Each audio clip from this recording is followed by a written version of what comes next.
Join the Hawkeye Radio Network and Swarm for our Hawk Talk Bowl preview show, Swarming to the Citrus, live from the pub at the Point Orlando on December 31st from 1 to 2:30 p.m. Central Time. Join us for an in-depth analysis of the Hawkeyes versus the Tennessee Volunteers. Hawk fans traveling to Orlando, make sure to stop by the pub at the Point for the best fish and chips in the U.S., plus over 30 draft beers, including the Pour Your Own Beer Wall. It's the Hawk Talk Bowl preview show, December 31st on the Hawkeye Radio Network and the official YouTube channel of the Hawkeyes.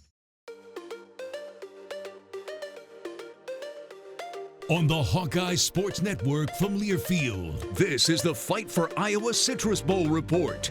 Our Citrus Bowl coverage is brought to you by Athletico Physical Therapy, proud partner of the Iowa Hawkeyes and the Big Ten Conference. Hy-Vee, where there's a helpful smile in every aisle. Iowa's corn farmers of the Iowa Corn Growers Association and Iowa Corn Promotion Board. You may think Iowa grows corn, but the truth is, corn grows Iowa. Shields, we're right there with you in Des Moines, Sioux City, Iowa City, and Cedar Falls. University of Iowa Healthcare, changing medicine, changing lives. This is the Fight for Iowa podcast. Here's the voice of the Hawkeyes, Gary Dolphin. Welcome back to Orlando and the Fight for Iowa podcast. I'm Gary Dolphin, along with engineer-producer Corey Sheets. The Hawkeye football team had its second practice at Celebration High School in the rain, with chilly temperatures hovering in the low 50s. In other words, it's Big Ten weather, as Iowa and Tennessee square off in the Citrus Bowl on Monday, New Year's Day. Iowa coach Kirk Ferentz gives voice to whether regular season, Big Ten title game, or New Year's Day bowl game. The Hawkeyes are always trying to be a championship-level outfit. You know, all you can do is your attitude and your effort. Those are two things that everybody can control. Talent, experience, all those things vary year to year. But that's always been our goal, and each and every season, that's what we aspire to be. And at some point, most seasons, more than not, you get knocked out of that at some point because there's only one champion. So whenever that day does come, then it's all about building for the next one. And to do that, it's just, again, goes back to the attitude and effort people put in. So that's always kind of been our mindset for 20-some years. Obviously, it's a little more realistic for us to maybe operate at a higher level now than it was in '99. But nonetheless, it's always a challenge. What we do is very competitive. This conference is competitive. And as it pertains to right now where we're at, the best we could do is be an 11-win team, which would really be significant. Citrus Bowl champions, that would be significant. And I mean, there's a million reasons to play. But even when we were 1-9 in '99, I mean, that still was a big game playing Minnesota, and it's a chance to win a game. Anytime you go out and compete, that's what you're trying to do. This is a big developmental period for you during both. Any guys flash that kind of make a leap? Yeah, several. I'm not going to. No names? Yeah, no. But I mean, we even before we left, I left for India. Actually, I just asked the staff. At the end of the week, I said, jot down 3-5 names of the first-year guys that are really impressing you. Because, there's a lot of scout team work going on. Obviously, a couple guys are in the two deep. But, it's always interesting to see what the coaches look at.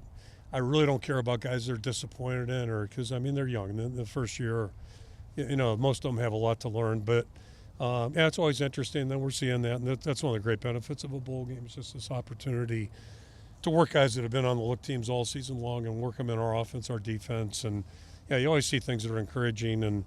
But it's just kind of like what we're talking about with the team overall. It's a day-to-day process, and if we're doing it right, guys, we'll get better. And it's fun to see some guys really start to not just first-year guys, but other guys starting to maybe show some signs that maybe next spring they can prove that they can really help us be a better football team. Yeah, no, nothing really, no. So, obviously it's tabled right now.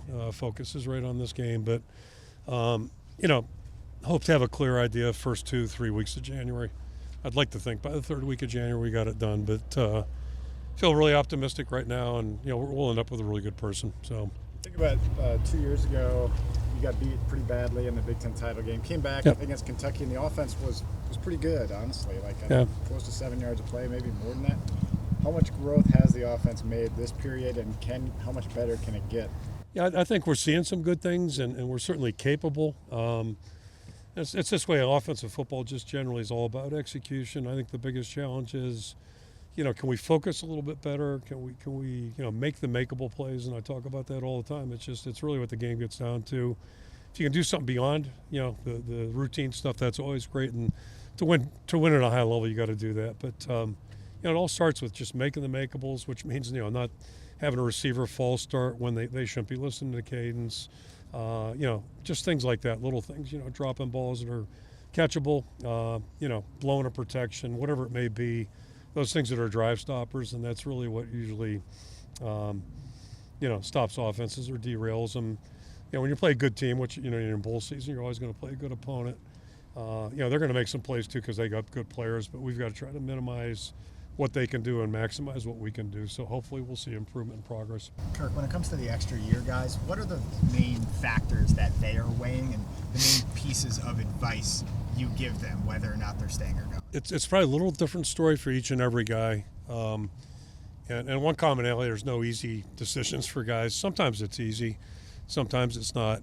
And what we try to share with them is, take your time, because unless you got to make a decision today, you'll probably have more information, better information within a week or 2 weeks, whatever it may be. And then ultimately it's about them doing what they need to do, what they feel is in their heart. It does us no good for a guy to come back if he's not fully invested. Riley Moss chose to come back, surprised all of us. He was fully invested and played unbelievably well, practiced out of sight. So that's an example of a guy who made the right decision. But you got to be, hopefully they're enthused either way, whatever they decide.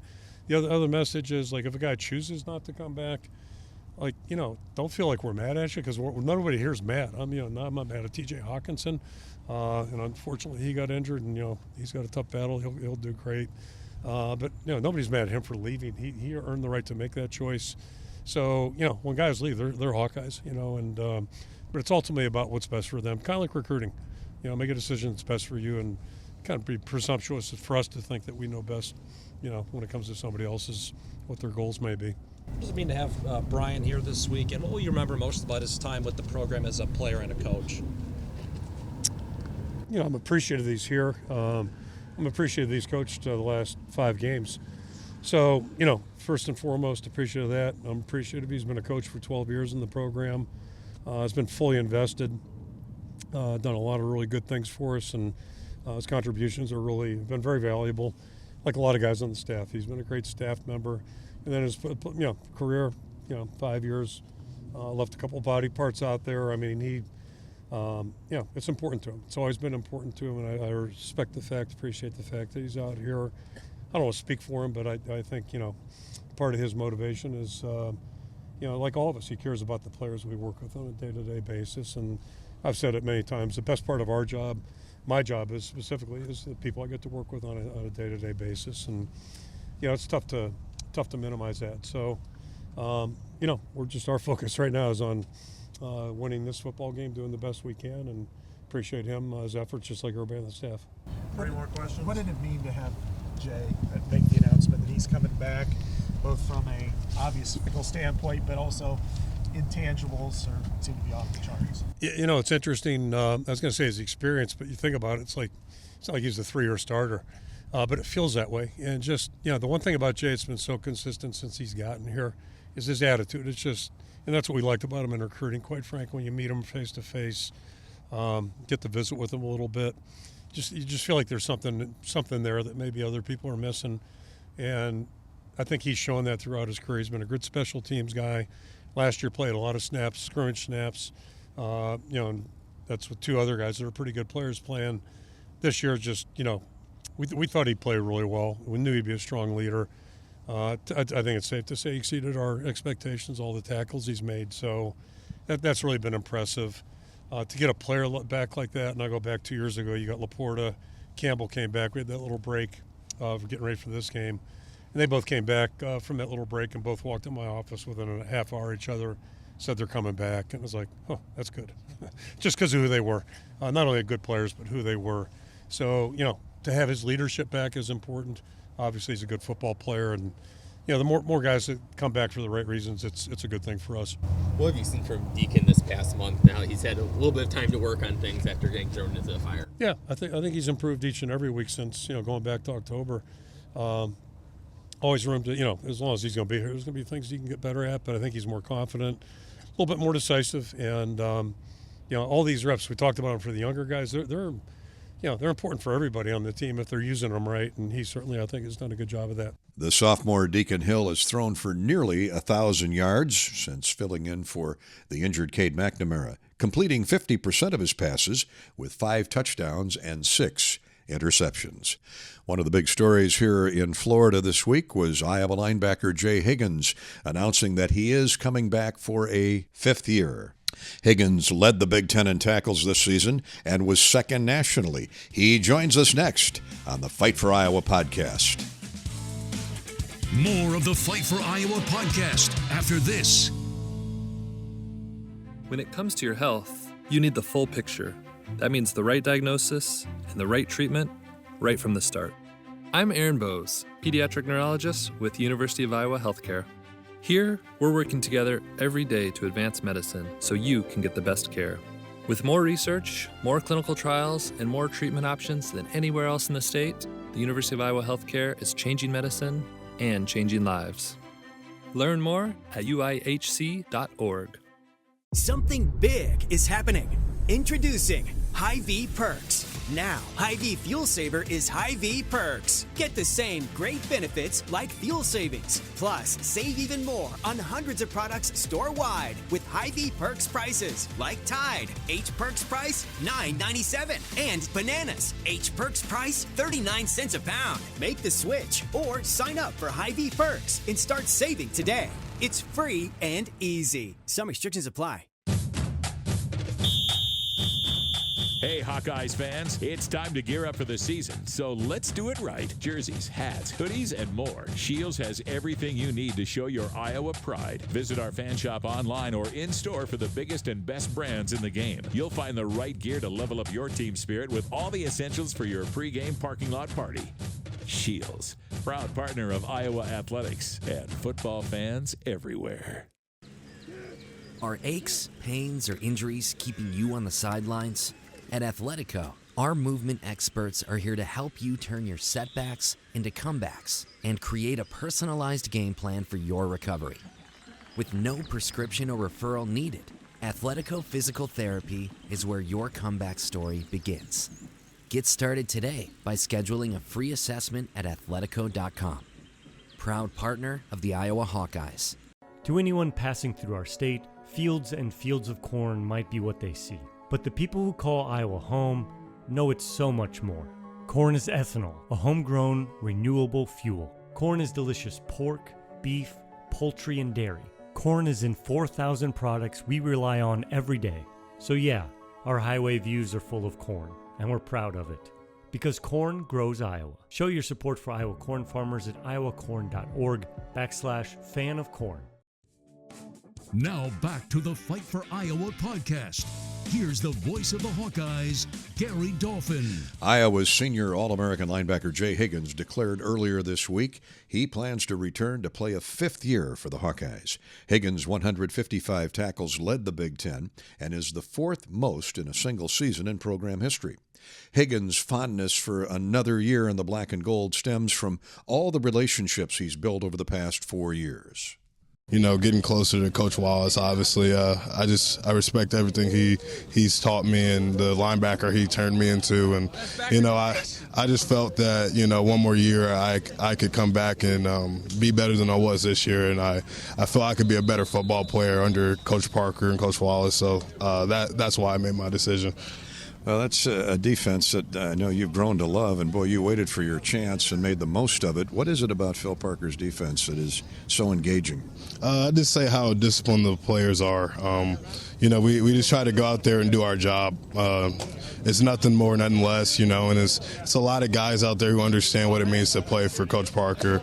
He gets the best out of his players, and, just upholding the standards, a big thing that we focus on. And, I just feel like a lot of guys, we appreciate the time he puts into us, so we try to give it back to him in our play. Yeah, and Kinnick Stadium's grown to love Jay Higgins. Yes, sir. it was good to see the love that Campbell got, and obviously he was hardworking and well deserving of that. But just for me to step into this new role, it's been pretty fun. So, in conclusion, what do you see with Tennessee on tape and in practice for the big game on Monday? Yeah, obviously they like to spread the ball out. They're going to run a lot of plays, high tempo. Luckily for us, we've had our fair share of high tempo teams and no huddle teams, and I feel like we did a good job with our scheduling because we kind of looked like we were prepared for this. But just happy to face another challenge, another opponent. It's important to us to get that 11th win. And with Joe Milton opting out, not a lot of tape on the new guy, but he's obviously gifted. What have you learned about him? Yeah, big recruit out of high school. He's got 52 snaps on the year so far, and I mean we've been dissecting every 52 of those plays, just understanding what he likes to play, and just with our veteran defense, we're going to try to make it as challenging as possible for such a young guy. Higgins set the school record for most assisted tackles this season at 90. Higgins' resolution to return is a win for the future of the Iowa program and college football in general, according to his position coach and assistant defensive coordinator Seth Wallace. It just shows to our young guys that, even somebody that can be so accomplished at what they did this past year, he himself internally sees more ahead of him, and I think it's good for us. It's good for college football, and obviously we're very happy and pleased about it. And he and Nick Jackson went hand to glove all season long. Nick can come back another year. What do you hope for there? Well, I hope Nick gives it. I hope he'll give it, his undivided attention and thought, and I'm sure he will. I think the big thing here, the difference between Jay and Nick, is just Nick's been in there. He's been in the fire. He was in the fire for 4 years at Virginia. Spent the year in it this past year with us, so that's 5 years.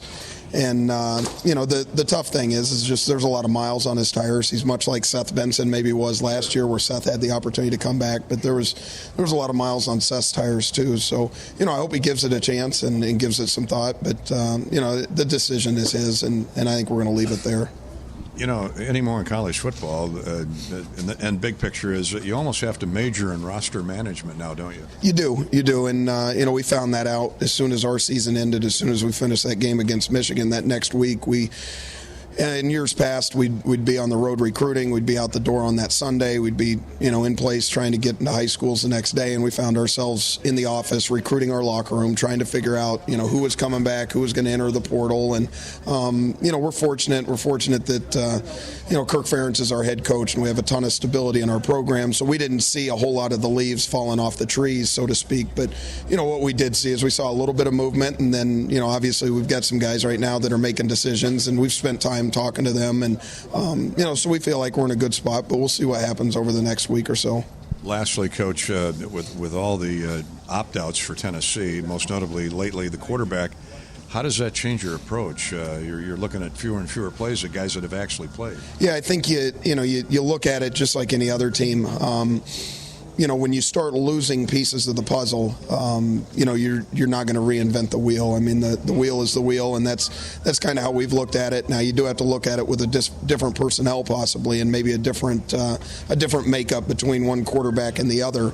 But the plays are the plays. Their DNA is their DNA. That's not going to change. So we got to continue to focus on, what they are, but more importantly, what we are and where we are right now and what we can do really well. And we'll see who shows up on Saturday for them, and I think we'll know who shows up for us. But the big thing right now is just trying to finish this week, continue to prepare, practice for what it is that we know that they are, and then see what it looks like on Saturday. Grad transfer linebacker Nick Jackson made quite the tackling tandem with Jay Higgins this season. The former star at Virginia has gotten clearance from the NCAA to play a 6th year. Jackson needs some time to grapple with what to do. Just trying to process it, talking to my family, trying to get all the information, trying to make the best decision for me and just honestly the people around me too, because honestly this decision's not all about me. It's about a lot of people, and a lot of people are impacted. Does Jay coming back affect you at all? I mean, for sure. I think that having Jay here is critical. It's crucial. It's my best friend, so it's like you have him, so that means a lot for sure. You go out and you play in Kinnick Stadium, and you just like we talk about it in the locker room all the time, and they're like, it's third down. Like, we're just messing around, and just like all the calls, everything we go through in practice, just how electric Kinnick is. The false starts we can get opponents to get because of how loud it is in there, the music blast, and just, I mean, everything you work for. And it's just it's a college football dream to play at Kinnick, and just to play at Iowa, honestly. Like, it's been unreal. Like, even when we went to Wrigley, I mean, just the fans here, the culture here, and the guys here, the coaches here, I mean, it's unbelievable. So I'm more than thankful for the experience. And the feeling is mutual. Nick Jackson, who has 99 tackles on the year, 8 for loss, 4 sacks, and 2 forced fumbles. That's today's Fight for Iowa podcast. We'll talk again tomorrow from Orlando as the Cheez-It Citrus Bowl approaches New Year's Day. I'm Gary Dolphin. Go Hawks. Join us for our Hawk Talk Bowl preview show, Swarming to the Citrus, live from the Pub at the Point in Orlando on Sunday from 1 to 2:30 Central Time. And Gary Dolphin and Ed Podolak bring you the Citrus Bowl. Our pregame coverage starts at 10 a.m. on the Hawkeye Radio Network. Until next time, on Iowa, and go Hawks. The preceding has been a Learfield presentation on the Hawkeye Sports Network.